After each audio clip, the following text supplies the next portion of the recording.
welcome to Speakeasy. I'm Hayley. And I'm Jenny. And I'm Mia. I'm back. She's back. Guess who's back? Well, we wanted to bring you on because we've had a request for this episode on Terms of Topic. And we've been asked to talk about new and interesting formats to be put into programmes.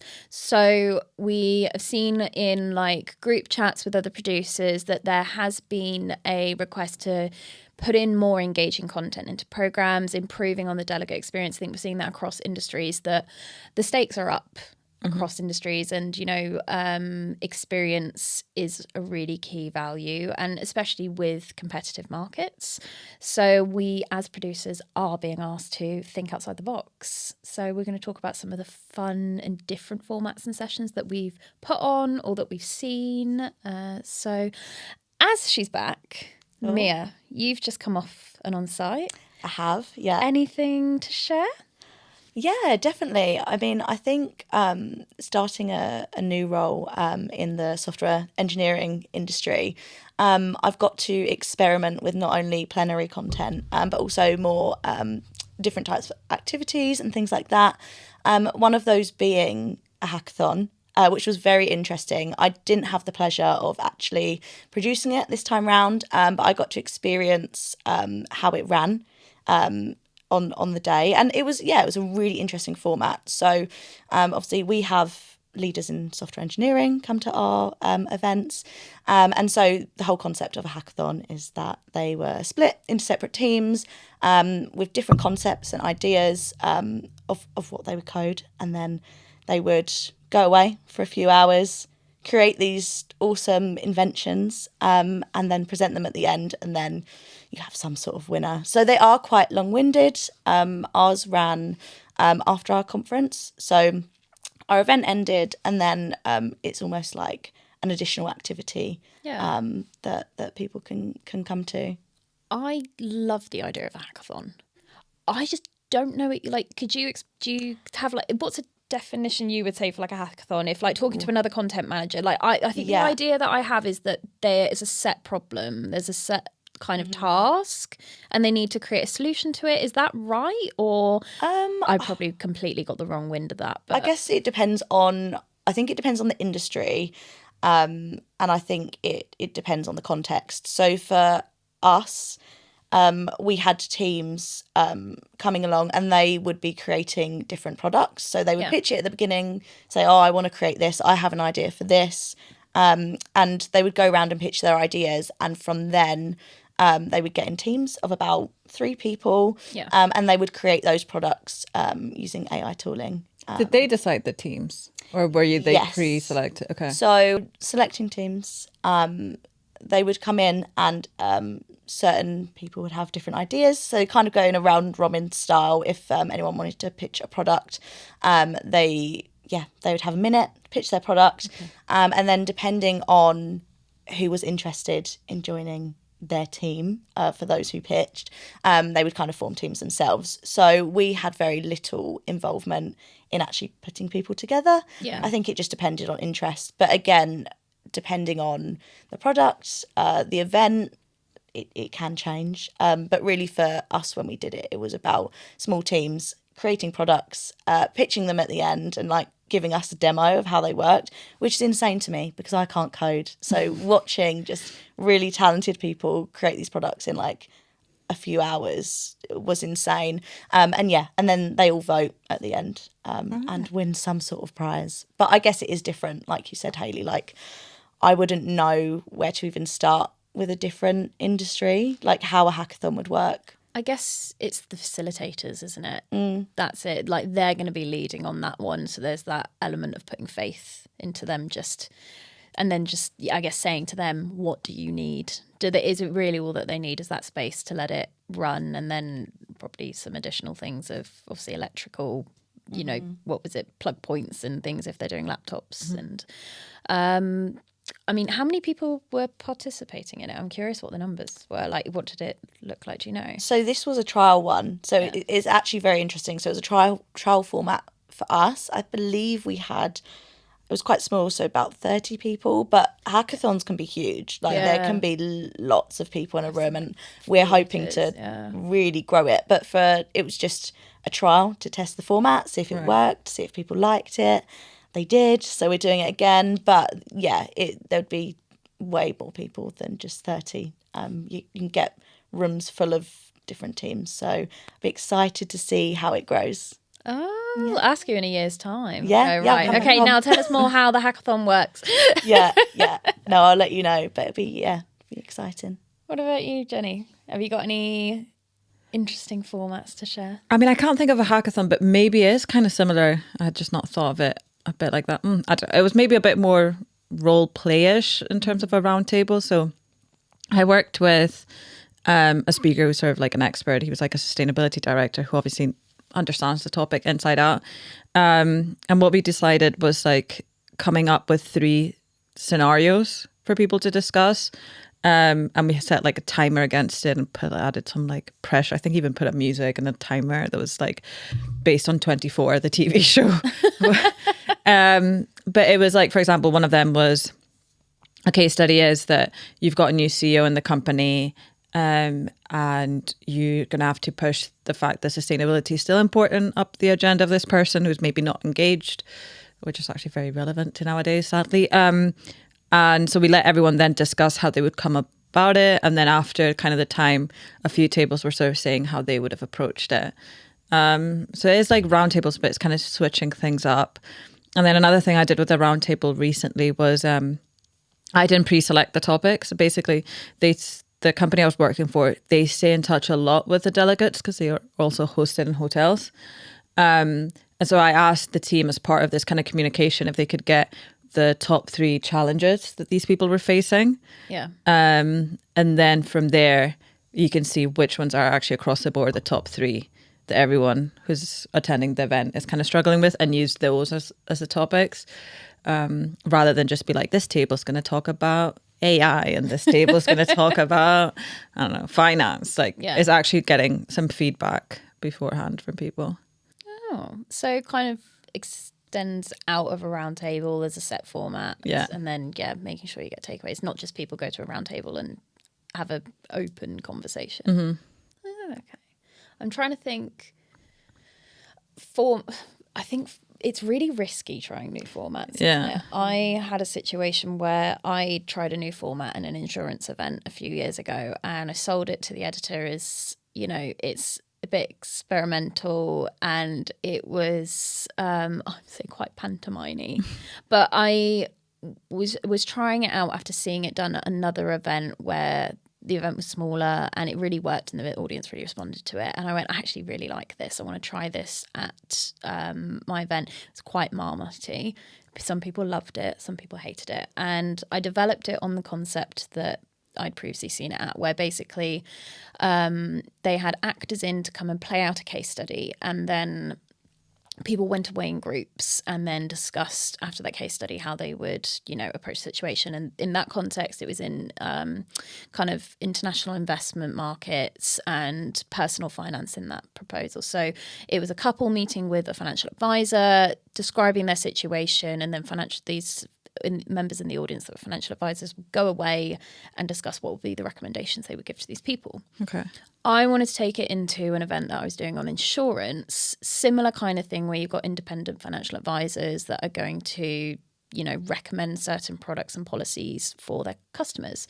So pitched it to the editor, but the difference was that I wanted the audience to decide the direction that conversation on stage would go, almost like Bandersnatch. Do you guys remember that from Black Mirror, where on Netflix, you know what I mean? Yeah, cool, now remember. Cool. Yeah. So like you'd have option A or option B, so it's like a video game kind of thing. So what is the financial advisor going to ask next, or what way do you want the conversation to go? And we did that with Slido, and we'd watch the poll results go, and then the actors would take that as their next cue and go. So improv and like all of these kind of things. And Do you know what? It was really fun to work on. There was a lot of prep involved. I was going to say to you, like, I was about to say that is so much prep that you'd have to put beforehand. We had an advisory board made up of like 4 advisors and like friends of the brand, along with the editor.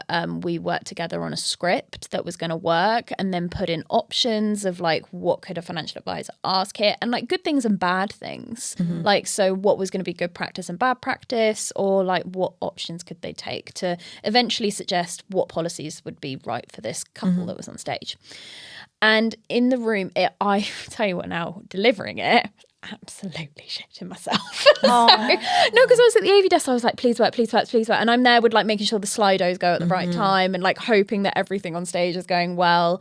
And then also trying to gauge the vibe of the audience. And some people are laughing, but I don't know if it's a good laugh or a bad laugh or something like that. So all in all, it went really well. And do you know what? Some people loved it. They thought it was super theatrical. They thought it was different. It was really good.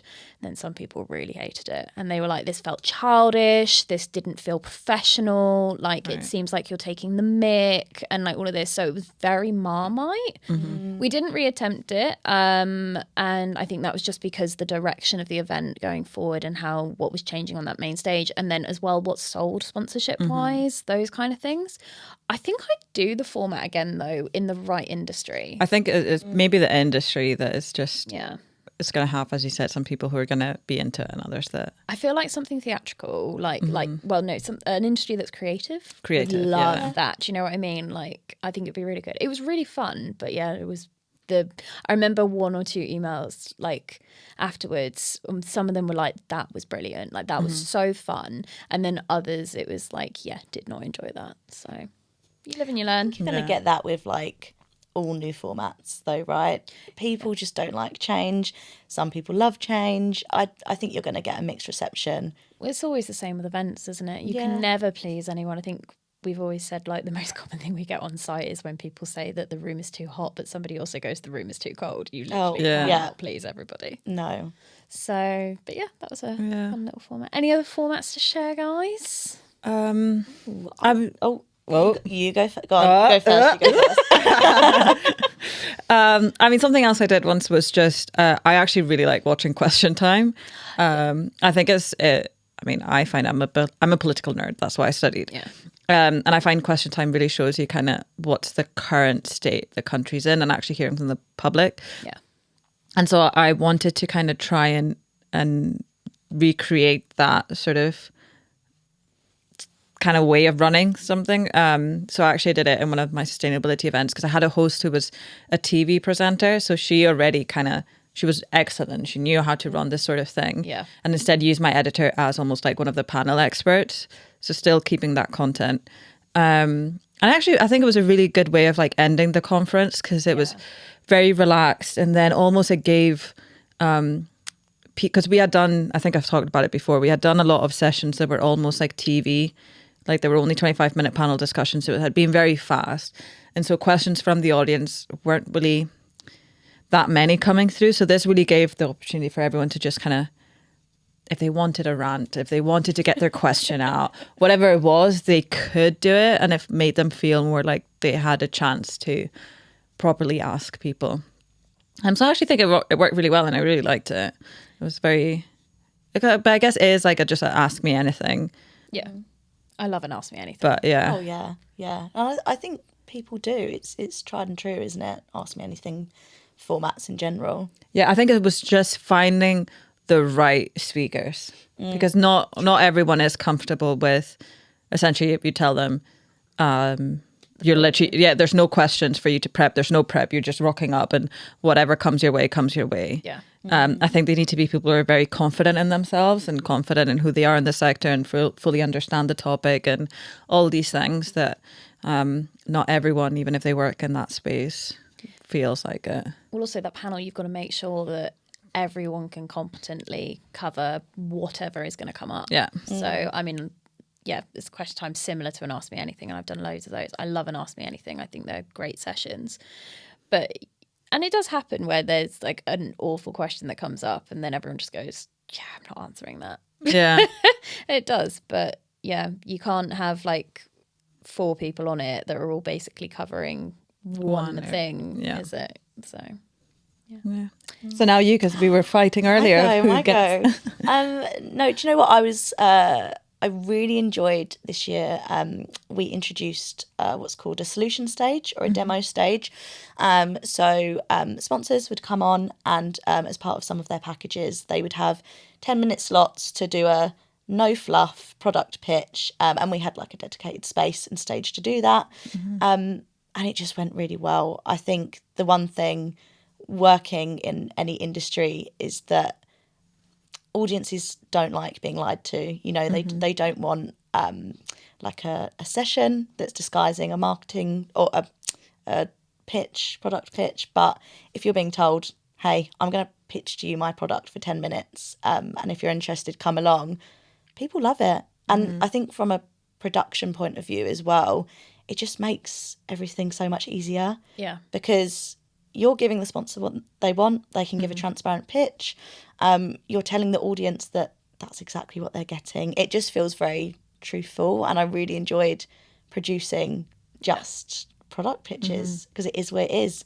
And then it means that, you know, our audience can enjoy content elsewhere. But if they're interested in a product or it intrigues them, that's exactly where they can go. So there's no guesswork in it, which is really nice. I love a demo stage. I do. Really do. Yeah. I've done it a lot in like consumer events. So like there's a show that I work called Home Life and You. It was previously the Clean and Tidy Home Show, which is what it says on the tin. Show how to keep your house, you know, tidy and how to, you know, what different. Can I get a free products. ticket for it? Yeah. I could do with some tips. I mean, I've walked away every year with cleaning products. Love I've it. literally got so much Sephora from this show. But I've worked the show for 4 years and I've always run the demo stage. This year they went through a rebrand and it's now the Clean and Tidy Home stage. But that means there were still lots of demos on different products. And so over the last couple of years, I've seen products on like bin cleaners, like different products that you can put in your bin, like actual like chemical things, or gift wrapping, like how to gift wrap presents, and like, you know, when people do the really cool foldy things. By the way, I don't like, know if it's because we're approaching Christmas, but you know in Bridget Jones, Yeah. that her mum ends up being like one of those who's doing the demo with the eggs and it's going everywhere. No, but it is. It's That's like the QV, kind of it's thing. QVC. Yeah, yeah. It's Yeah. QVC, and it's exactly that, live in person. And like I go to a few shows, and one of the ones, some of the shows that I go to is like craft shows, like sewing and crochet, because I sew and embroider, my mum crochet, so we go to shows together and spend an outrageous amount of money on crafting things. I like going with my mum, and she really enjoys it and just buys a lot of wool and yarn. But I was looking at the stages and I was kind of shocked that there was more panels than there was demonstrations on how to use like certain equipment or how to make something, or I don't know, like you see I see it on socials as well, like people trying out all these different tools, or like, you know, cricket machines are really big and stuff. Like I would have thought they'd have more of that rather than people just talking. And I think it's know your audience, do you know what I mean? It really is. Yeah. What is the purpose of your event and who are the people attending it? The fun thing is, though, when I was doing the demo stage, there was one year and we had, when doing the demo stage, especially with things like chemicals or like things that are being shown, risk assessment, which isn't something I normally have to do in terms of content, but there was one where there was like candles or fire involved or something. It was so funny because I was stood there with a bloody fire hydrant. Amazing. Like there just in case for health and safety. But those are considerations. The other one was actually, it was chemical spill is with one of the bin chemical cleaner demonstrations, and then there was a spill on the show floor, and then literally had to stand there and I'm like on radio like, can I please get somebody over to clean this? This is a spill. I cannot leave this spot right now, because people were just going to walk through it. And people did, even though I was stood there, and people just go, oh, sorry. And I'm like, can you not see me here? Gosh, yeah. Anyway, sorry, that was such a tangent. It's interesting though, because we've had very different experiences of a demo stage. I know yours is like product pitches of like software and tech, and I'm here like with your fire hydrant, gift wrapping presents, and there's been some good ones. Oh, like meal prep. Literally watching somebody meal prep. Like, yeah, I feel like I'm working at very boring events now. I do love it. It's like one of my favourite shows to work, and it's so just Sounds wonderful and wholesome, and like everyone's there just to teach how to make a happy home life. I'm like, it's so cute. No, and then the other format you mentioned actually when we were discussing this, you said sort of the hot ones, I guess, were just following a little bit like what I was saying about using TV programs and being inspired by that, right? Yes. And Mia, you've seen this, I think. Have you seen it? I've not seen it in like the event industry. Like I know it's going round, but I am just aware of the concept, and I think it's the coolest thing ever. And I would love to get a load of people on stage eating spicy foods, answering questions. So for anyone that doesn't watch it, I'm just going to do the first, what was it? I think most people have or know of the concept. It's been around for so long. I love Hot Ones. Like, it's a YouTube show where a man called Sean Evans interviews celebrities, and they have to eat 10 chicken wings or cauliflower alternative kind of things if they're vegan or vegetarian. And then the spice level increases as it's going up. And first of all, I love hot sauce. I've got so much hot sauce at home. There's a shop in Leeds that is the only person licensed outside of, it's called The Heatonist, that sells the hot sauces from the show. Oh, wow, He's the only person outside of The Heatonist that is licensed to sell Hot Ones and like use the branding. Wow. And he's got a shop in Leeds, and like every time I go to Leeds I just go and like top up on everything and see like the season lineup of like what it currently is. And I've tried, there's one spice level on there. There's one spice bottle that's always on there called De Bomb. Yeah, that's the one where everyone loses it, isn't it? Oh God, Yeah. you know, I tried it. Oh. Honestly, I actually I wanted to die. It was horrible, absolutely, like just painful, just straight pain. But anyway, so seen different events use this format, and it's going around in the events industry at the moment. So I think we've seen it at TMS and International Confex, and I think they're just doing it at lots of different shows now. And it's so funny watching your like industry colleagues just in pain on stage trying to answer these questions, and it's not fun. That's the wrong thing to say. It's entertaining. It is entertaining, like, because they start off and like, oh, this is really nice, and then they get up and they're trying to have intelligent, coherent conversations whilst not choke because like it's so spicy. But it's a good fun format. It makes everybody laugh. It's definitely an end of day kind of thing. Sure. I mean, would you really want to have your lunch, that be your lunch, and then the rest of the afternoon you're there just like sweating because you've eaten like a really, really spicy chicken wing? So No, it's an interesting one. I guess sadly it wouldn't be suitable for all sectors, or just like Very true. I mean, could people start taking inspiration now from different shows? Yeah. Is there anything you guys watch that you think would that be good? I don't think Chicken Shop Date would work. The Amelia.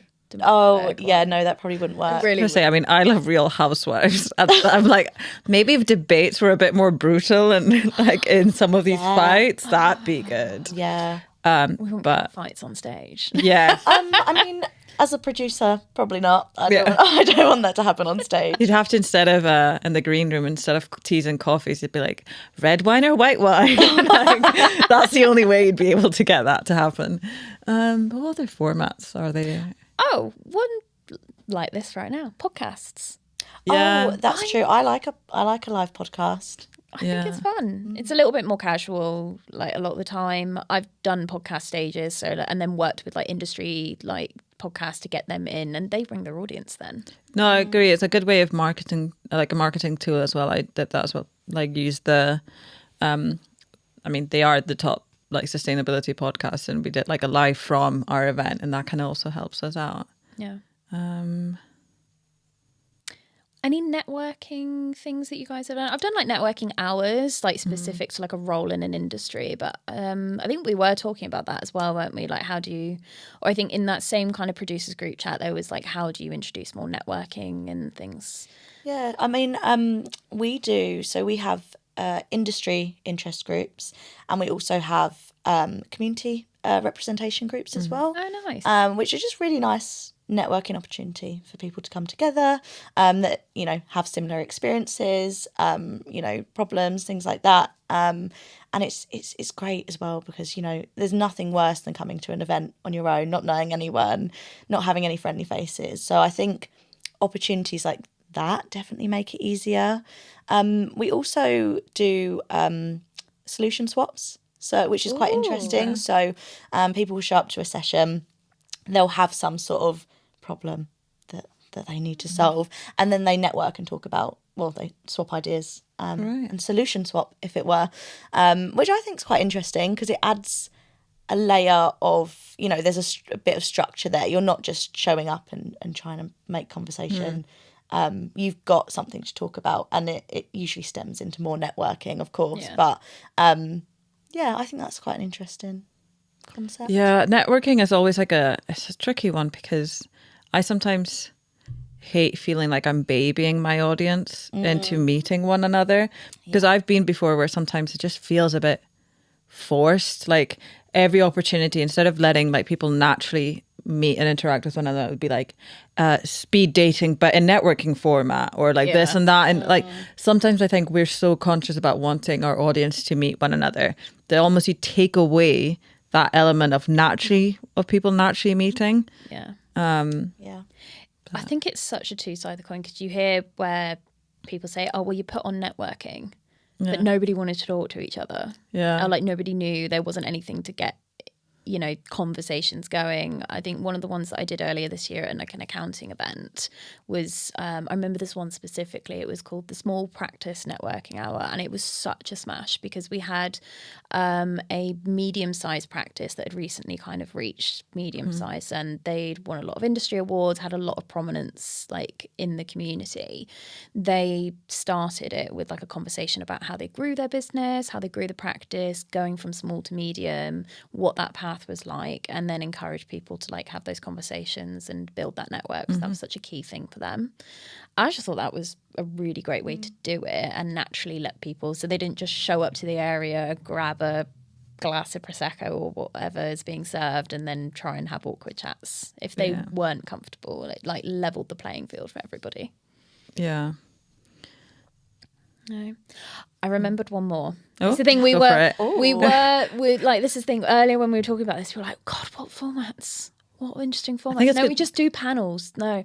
What were you going to say? No, I was going to say, I think it's like, I mean, I don't know if also we're all in like event season kind of mode. And I've been a lot with like, I've actually had clients that they were like, we just want panels, straight panels. Yeah. Or this is just presentations and this. And then really depends who you're working with, if they let you be creative or not. So currently I've been very much stuck on, yes, sir, whatever you want. Like you want panels, sure, 7 hours of panels. Yeah. But yeah. So kind of probably the last one to mention, this is for sponsors. And I won't take credit for this format. This came from the chief exec of the association that I was working with to deliver their program. And, you know, like the big issue that we have with sponsor content is when you have too many sponsored sessions and it just takes up all your time. Yeah.